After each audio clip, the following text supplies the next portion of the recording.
పెట్టాం.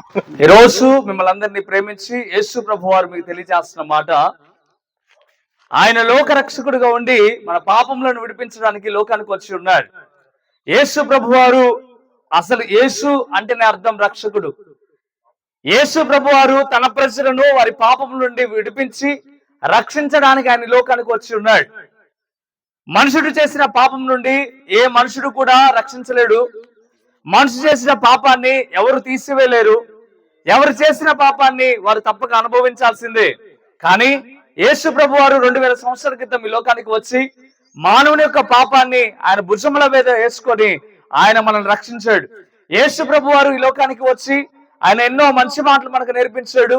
ఎలాగ ప్రేమగా ఉండాలో అనేకమైన విషయాలు తెలియజేశారు. అలాగే ఎలా బ్రతకాలో ఎలా జీవించాలో అనేకమైన విషయాలు తెలియజేశారు.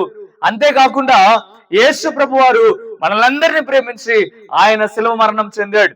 యేసు ప్రభు వారు మరణించకుండా పాపం అనేది పోదు. ఎందుకంటే మానవుని యొక్క పాపము పోవాలంటే రక్తము అనేది ఒలికించబడాలి.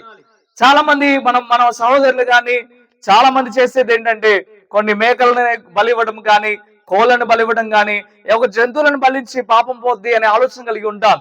కానీ పాపం పోవాలంటే జంతు రక్తం వల్ల కాదు, కానీ పవిత్రమైన రక్తం వల్ల మాత్రమే పాపం నుండి విడుదల కలిగిద్దని దేవుడు ఎంతగానో తెలియచేస్తా ఉన్నాడు. అంతేకాకుండా పవిత్రమైన రక్తం ఎవరిదయ్యా అంటే యేసు ప్రభు వారిది మాత్రమే పవిత్రమైన రక్తం. ఆయన రక్తం ఎలా పవిత్రమైంది అంటే ఆయన కన్యకగా పుట్టినప్పుడు ఆయన కన్యకకు పుట్టాడు, అందుకే ఆయన పరిశుద్ధమైన రక్తంగా ఉంది. ఆయనలో ఎటువంటి పాపము లేదు, అందుకే ఆయన రక్తం పవిత్రమైన రక్తం, పరిశుద్ధమైన రక్తం, నిష్కలంకమైన రక్తం. అందుకే దేవుడు ఆయన లోకంలో రక్తము కార్చి ఆయన రక్తము ద్వారా మనల్ని పవిత్రులుగా చేశాడు. ప్రియమైన దేవులారా, మీ అందరికీ కూడా చెప్తున్న మాట, యేసు ప్రభుని నమ్మండి, యేసు ప్రభు దేవుడిని గ్రహించండి, యేసు ప్రభు రక్షకుడిని మీరు గ్రహించగలిగి ఆయన దేవుడిని మీరు ఒప్పుకోగలిగితే దేవుడు మీ పాపం నుండి విడుదల మీకు కలుగు చేస్తాడు.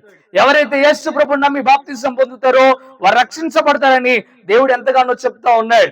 అందుకే మేమందరం మిమ్మల్ని ప్రేమించి ఈ ప్రాంతానికి సువార్తగా చెప్పడానికి మీకు వచ్చాం. సువార్త అంటే మంచి వార్త. ఆ మంచి వార్త యేసే మన కొరకు చనిపోవడం, యేసే మన కొరకు చనిపోయాడు కనుక మనము పాపం నుండి విడుదల పొంది ఉన్నాం. ఈ విడుదల పొందిన వారు మాత్రమే దేవుని రాజ్యంలో, పరలోక రాజ్యంలో చేరే అవకాశం ఉంది కనుక సహోదరుడా, నిన్ను ప్రేమించి మాట చెప్తున్నా, అక్క చెల్లి అన్న మీ అందరికీ మిమ్మల్ని ప్రేమించి మాట చెప్తున్నా, యేసు ప్రభుని నమ్మండి, యేసు ప్రభుని స్వీకరించండి, యేసు ప్రభు దగ్గర మీ పాపములను ఒప్పుకొనండి. ఆయన మిమ్మల్ని విడిపించి రక్షించి గొప్ప చేస్తాడు, పరలోక రాజ్యము చేరుస్తాడు. మీ అందరి కొరకు చిన్న ప్రార్థన చేస్తాను. కళ్ళు మూసుకోండి. ఏ స్థలంలో మీరు ఉన్నారో ఆ స్థలంలో కళ్ళు మూసుకునండి. మీరు ప్రార్థనలో ఏకీభవించండి, దేవుడు సహాయం చేస్తాడు. పరిశుద్ధుడా, వందనాలు ప్రభువా, మీకు లెక్కలేని స్తోత్రం. ఎవరైతే నేను ఈ మాటలు విని అయా వారి హృదయంలో ప్రభువా మార్పు చెందాలని ఆశ కలిగి ఉన్నారో వారి జీవితంలో గొప్ప కార్యము జరుగును గాక.